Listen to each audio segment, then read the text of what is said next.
paz do Senhor. Glória a Deus. Amém, Jesus. Quero estar agradecendo a Deus por essa oportunidade de estar aqui mais uma vez. Amém, Jesus. Agradecer ao pastor Vitinho. Amém, Jesus. Louvado seja Deus. Agradecer a minha esposa. E Abençoada. está aqui comigo. Na outra vez ela não foi estar, hoje ela veio. E até porque tudo, quando vai falar da família no altar de Deus, tem que ser 50%. Aleluia, glória a Deus. Gostei. Se não for, não consegue permanecer. Amém, Jesus. E Deus vai nos abençoar esta noite. Nós estamos aqui para estudar a Bíblia com os irmãos e discutir sobre a família, trazendo uma ideia que possa ficar. Amém, Jesus. Eu queria que vocês abrissem a sua Bíblia em Provérbios 9. Provérbios 9.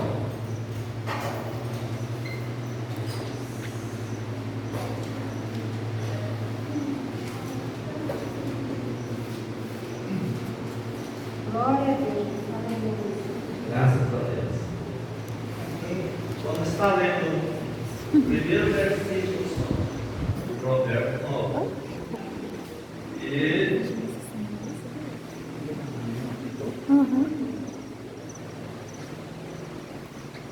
você pode estar pensando, mas o que esse versículo para falar de família? Existe um provérbio popular que tem casa que é casa. E uma família, para viver bem, precisa ter uma casa. E, porém, bem estruturada. Então, Provérbios 9, 1 diz assim: a sabedoria já edificou a sua casa, já lavrou as suas 7 colunas. Amém? Podem sentar. Aleluia, Jesus. Glória a Deus. Glória a Deus. Então, nós temos aqui para falar de família, falar também de casa, né? Porque família sem casa não tem nem onde morar. Mas o que realmente é família? Família, para ser chamado família, é preciso que tenha um homem e uma. Glória a Deus. Se não tiver um homem e uma mulher, não é família. Porque a família começa com um casal, um homem com uma mulher. O homem para ser pai e a mulher para ser mãe. Aí então começa a família. Eu estava lendo o texto aqui de Reis, no capítulo 4, no verso 7 aí, do verso da campanha. E aí esse versículo, ele fala de uma viúva, uma mulher viúva. Eu queria trazer uma introdução para a gente entender por que essa mulher, ela chegou a essa situação, né? Então fala de uma mulher, que essa mulher era viúva. Mas quem era o marido dessa mulher? E por que essa mulher chegou a essa situação tão grave de quase perder os seus filhos por causa de uma dívida? A Bíblia, ela diz, a Bíblia responde a si mesma, né? Então, a Bíblia, segundo a Bíblia, nós podemos entender que essa mulher, ela era mulher de um servo, um mordomo do rei Acabe, chamado Obadia. Esse moço, ele era mordomo do rei Acabe. Por que eu tenho essa ideia? Trago essa ideia. Porque texto sem contexto gera um pretexto.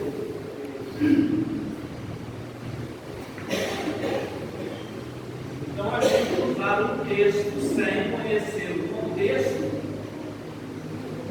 vai acabar gerando um pretexto. O que é isso? Uma discordância.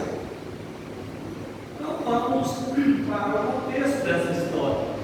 Lá em 1 Reis, capítulo 18, verso 3, a palavra diz assim: E Acabe chamou a Obadias, o mordomo, e Obadias temia muito ao Senhor.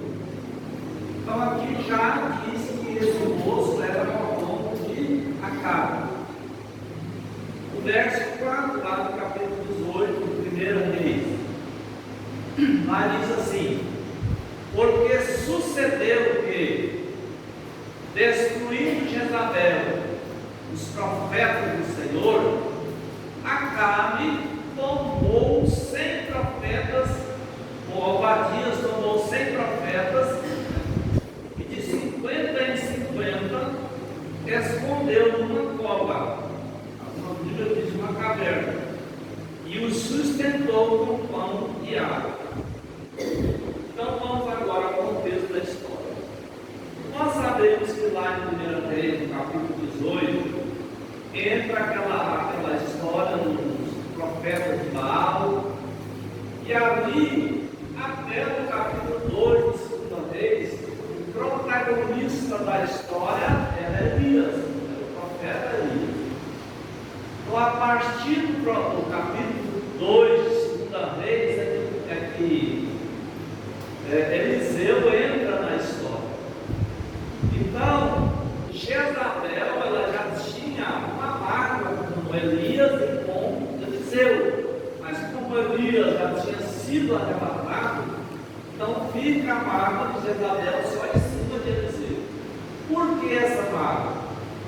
Porque nós vimos a história lá de 1 Reis, que Elias mandou lá no Monte Horebe, ele chamou lá os profetas de Baal e para oferecer um sacrifício, e os profetas não deram conta de oferecer o sacrifício dele, né? Elias foi lá, não sei dar para conta deles, eu vou ter que consertou o altar. Quando fala de consertar o altar, está falando de ele, uma família. A família é o altar do Senhor. E orou a Deus, Deus mandou fogo do céu e queimou o holocausto, que era o museu, queimou a lenha, secou as águas que estavam ao redor do Por isso, Jezabel cresce a mágoa com Elias e com Eliseu. E quando chega aqui, e Elias é arrebatado, fica Eliseu como profeta, e Eliseu então, quando foi reinado o rei Acabe pertencia à dinastia de Omri, que era seu pai. Omri, o rei Omri, teve 3 filhos: Acabe, depois Acasias, depois Jorão. Todos eles foram reis em Israel. E nessa época era a época do rei Acabe. Então, com aquele negócio da matança dos profetas, Jezabel já vinha julgando. E Jezabel então queria matar os profetas. E com esse negócio dos profetas de Elias ter matado os profetas de Baal, ele teve que esconder lá no deserto, tem aquela história. E quando ele esconde no deserto, Jezabel começa a perseguir os profetas, então esse Obadias trabalhava com Acabe para cuidar dos profetas. Ele era o cuidador dos profetas. Por isso, lá no verso que nós lemos, lá fala que ele escondeu 100 profetas em 2 covas de 50 em 50 e alimentou eles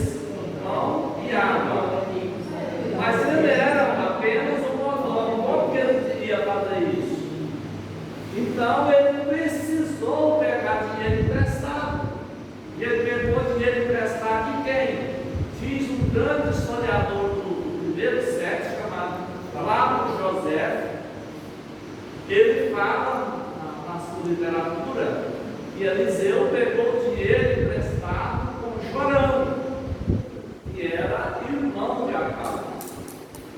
Bom, aí, o que aconteceu? O Obadias morreu e ficou a viúva.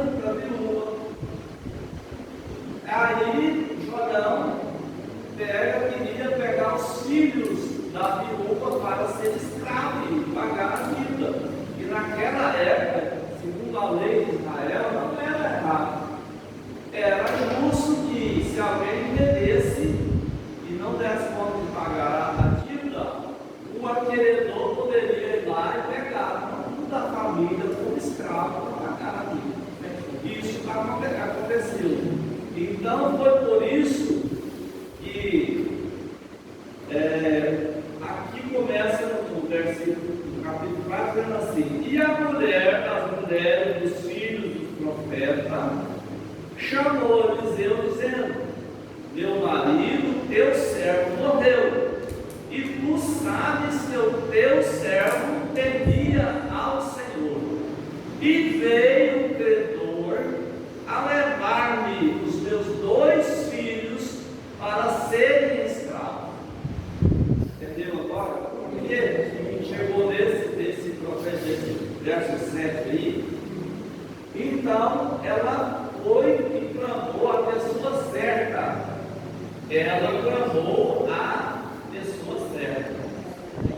Então vejam bem, essa é a introdução do nosso texto, ou seja, o texto da campanha. Amém, Jesus. E no desenvolvimento agora, nós vamos voltar lá no Provérbios 9:1. Por quê? Porque tem algumas coisas que eu quero mostrar para os irmãos que uma família precisa para estar no altar de Deus. Glória a Deus. Então, a primeira coisa que uma família precisa para estar no altar de Deus é inteligência. Inteligência para a nossa família estar no altar de Deus. A nossa casa tem que estar bem edificada. Por isso que lá falou assim, que o Senhor edificou a casa. Então, quando Deus não edifica a casa, o Salmo 127 fala lá no primeiro: se o Senhor não guardar a cidade, então vigia no sítio dela. Se o Senhor não guardar a casa, também então vigia o seu trabalho.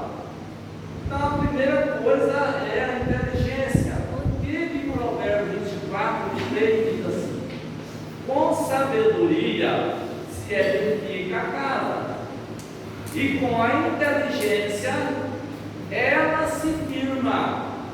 Olha, com sabedoria se edifica a casa, e com a inteligência ela se firma. Por que isso? Porque não adianta construir uma casa com sabedoria e a família que mora nela não ter paz, não ter inteligência para administrar os problemas. Porque toda família tem problema, irmão. Vem você me dizer que vai em casa é só bênção, é 100% maravilha, não. Tem dia que vai tudo bem, de repente, de 2, 3 minutos, a coisa bagunça tudo. É verdade. Aí as mulheres começam a discutir, começam a responder mãe. Então, esses problemas é normal na família. Agora, é preciso que nós sabemos administrar os problemas que aparecem na nossa casa, na nossa família. Deus. Provérbios 2:6 diz assim: porque o Senhor dá sabedoria e da sua boca vem o conhecimento e o entendimento. Como nós vamos entender esse versículo? Do Senhor vem a sabedoria Deus nos dá sabedoria para a gente administrar os problemas. Agora, o que nós precisamos é que nós desenvolvemos um conhecimento e um entendimento. O dono de uma casa, o senhor, a senhora de uma casa, precisa de ter entendimento para lidar com os problemas que aparecem. E isso às vezes não acontece. Ou seja, conhecimento que uma família precisa para saber lidar com seus filhos.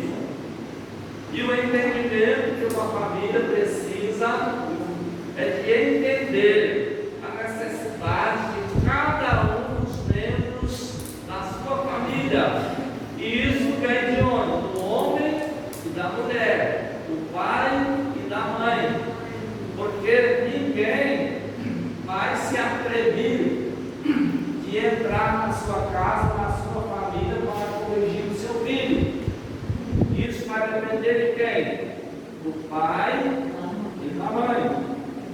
Se o pai e a mãe não corrigir o seu filho, essa família vai crescer desestruturada. Eu estou falando, irmãos, com conhecimento de causa. Eu fui ministrador de aula, professor, tive como professor 36 anos. E nesse período, eu vi muitas coisas acontecer entre as famílias. Filho que ia para a escola e não estudava, filho que pegava dinheiro que o pai gastava. E aí depois, filho que precisava chamar os pais para conversar, porque estava dando trabalho lá na escola. O pai chegava lá e falava: olha, esse menino lá em casa é uma bênção. É uma bênção lá na sua casa. Mas ele não foi bem ensinado lá, ou ele foi muito preso. Então, quando ele sai a porta fora, Bonitinho. ele sai igual um passarinho, voando, voando, Verdade. Essa é a verdade. Por quê? Porque os pais às vezes não têm diálogo com seus filhos. Não conversa com o filho, não tem diálogo, não atende, não tem amizade. Então, quando o filho sai a porta para fora, ele quer aproveitar. Isso é normal, né? Então, a família precisa de ter essa responsabilidade.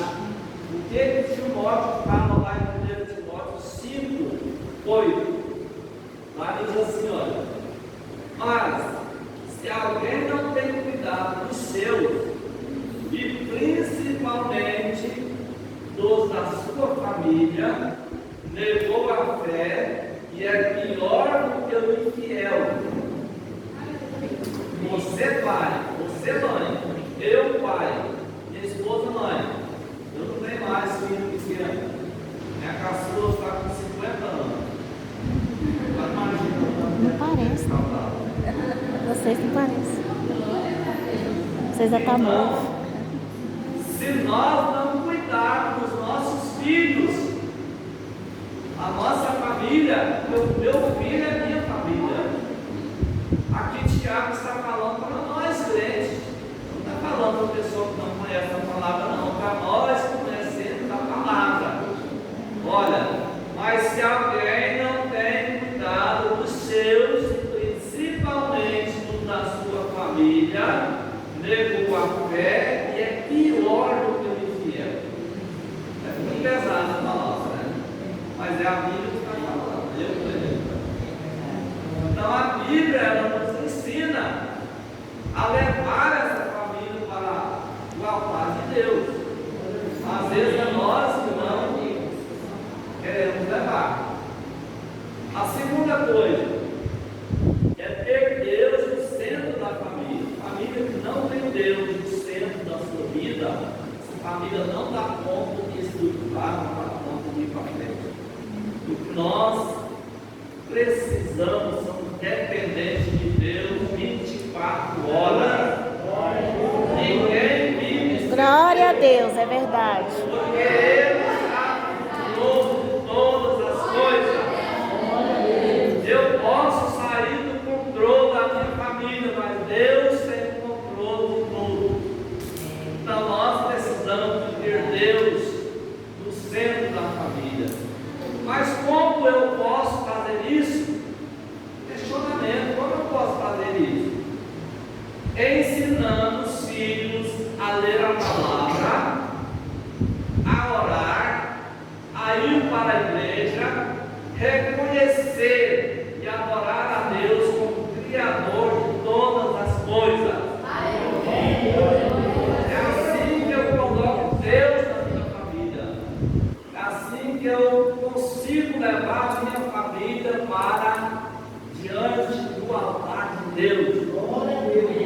Se eu abandonar esses critérios que a Bíblia ensina, de ensinar o meu filho a ler a palavra, ensinar ele a orar, ensinar ele a ir para a igreja, ensinar a respeitar as pessoas, ensinar ele a adorar a Deus, enquanto ele está pequeno, nunca mais eu vou conseguir. Já viu aquele ditado que o cipó só torce quando está verde? Criança é um cipó verde. Cresceu com o cipó seco. E cipó seco não torce. Ele quebra, mas não torce. Tá?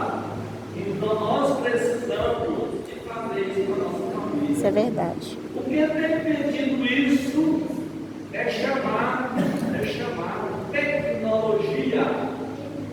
E tem feito isso que os pais vão ensinar os filhos a ler a palavra, os pais vão ensinar o filho a orar, os pais vão ensinar o filho a ir para a igreja, os pais vão ensinar o filho a adorar a Deus.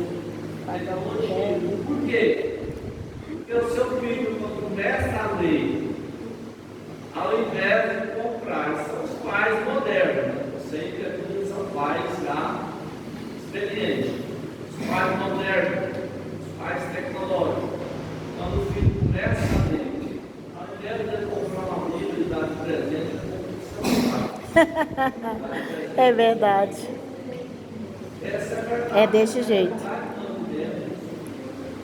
Essa é a verdade que nós vivemos.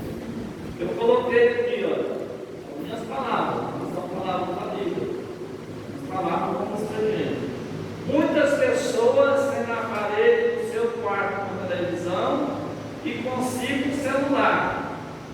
E isso tira o hábito de orar e agradecer a Deus por tudo. Estou falando que eu falo conhecimento de causa.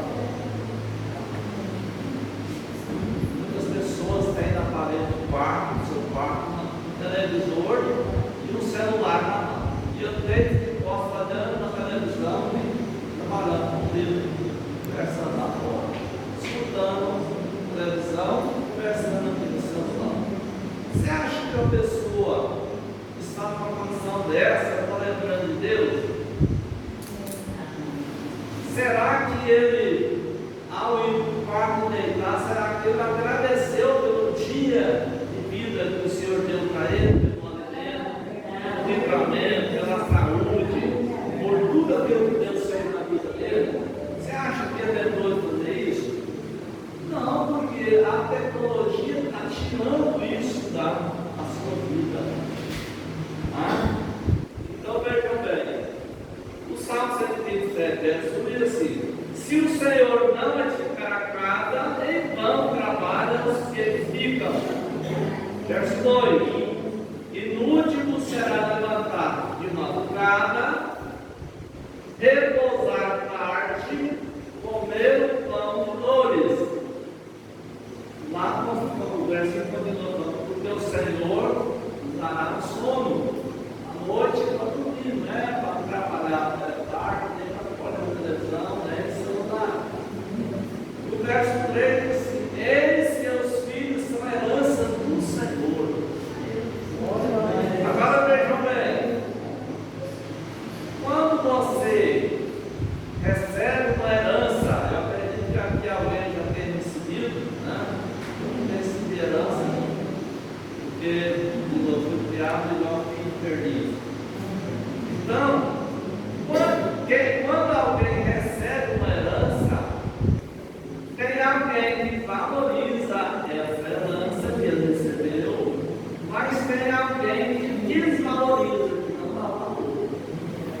Então, se os filhos são herança do Senhor, tem muitos pais que cuidam dos seus filhos como herança, mas tem muitos que abandonam o coitadinho na rua e deixam de se virar, não ensina nada para ele.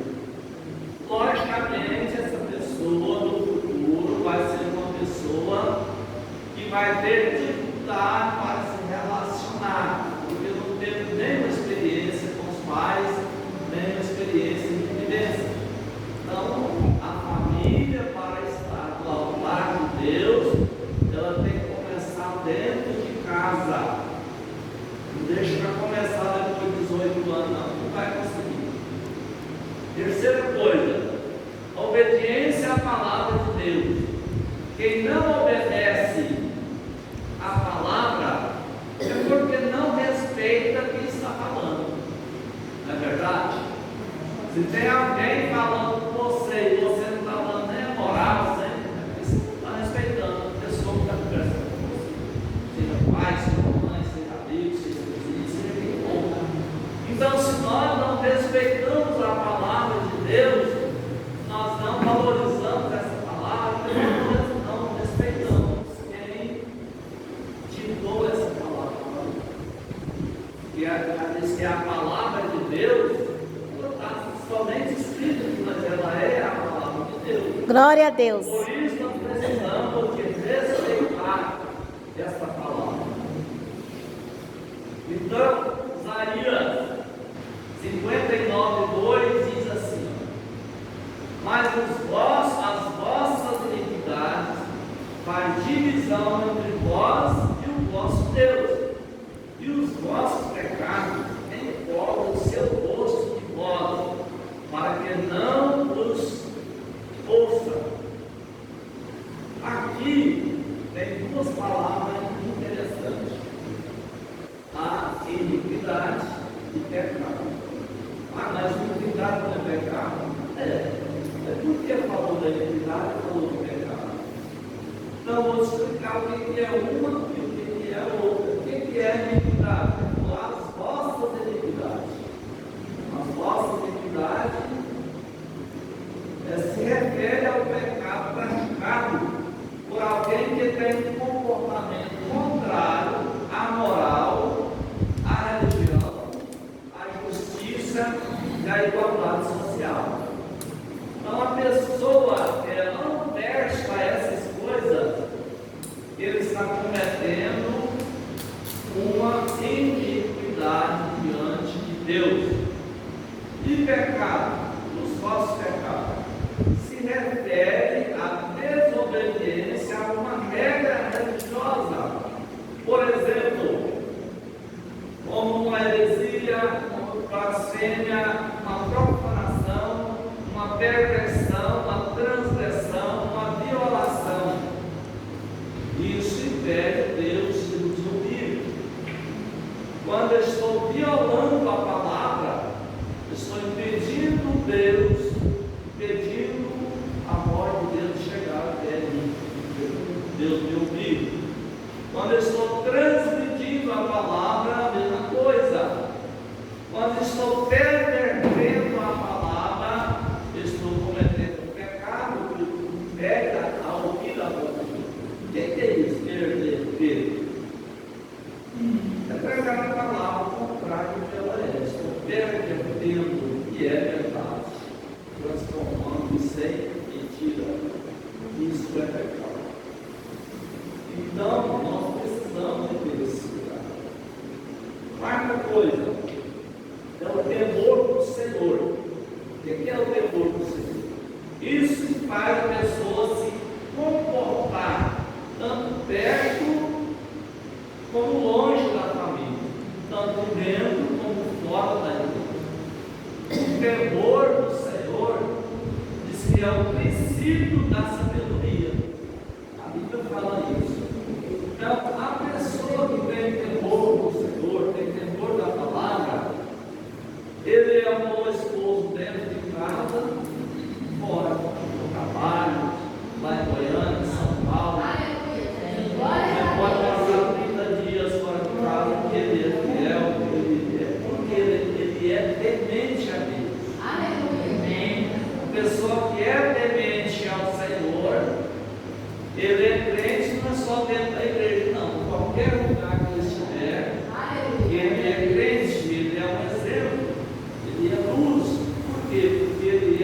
Glória a Deus. Glória a Jesus. Aleluia. E para terminar, tem mais coisa aqui, mas eu não vou terminar. Aqui no Provérbios 15:3 diz assim: ó, os olhos do Senhor estão em todo lugar, contemplando os maus e os bons. Então, se você diz que é temente ao Senhor dentro da igreja e fora dela, você não é, lembre que os olhos do Senhor estão te vendo. Amém, Jesus. Você diz que é fiel à sua esposa só dentro de casa, quando você está junto, saiu Goiânia, São Paulo, qualquer lugar, você solta a peia, você tem que lembrar que o Senhor está contemplando os bons e os maus. Amém, Jesus. Glória a Deus. Por quê? Porque Ele é onisciente, Ele é omnipresente e Ele é onipotente. Aleluia, Jesus. Então, nós precisamos ter esse cuidado. Tinha mais coisa aqui. Maravilha, estudei lá. Amei. Eita glória.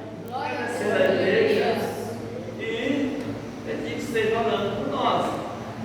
Porque um crente, principalmente quem ministra a palavra, ele tem que administrar o que ele vive. Aleluia, Jesus. Glória a Deus. Se ele não falar o que ele vive, todo mundo, quando vê ele, fala: não, essa aí não.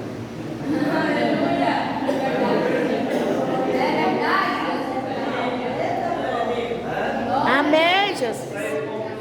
Esse aí é mentiroso, esse aí é falso, porque ele prega uma coisa e faz outra. Amém? Deus abençoe.